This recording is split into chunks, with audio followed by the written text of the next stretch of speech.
আচ্ছা, শ্রীকৃষ্ণ চৈতন্যকে তোমরা সবাই জানো, মহাপ্রভু, চৈতন্য মহাপ্রভু। তা চৈতন্য মহাপ্রভুকে ধরে, তার সময়টাকে ধরে এই সাহিত্য ভাবনার তিনটে ভাগ হলো।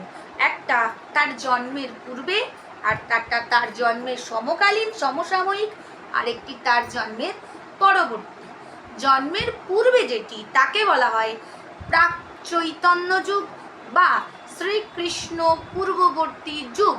সেই শ্রীকৃষ্ণ পূর্ববর্তী যুগেই রচিত হয়েছিল বরু চণ্ডীদাস, শ্রী চৈতন্য পূর্ববর্তী যুগেই রচিত হয়েছিল বরু চণ্ডীদাসের শ্রীকৃষ্ণ কীর্তন কাব্য। তারপর এটা ছিল চতুর্দশ ও পঞ্চদশ শতক।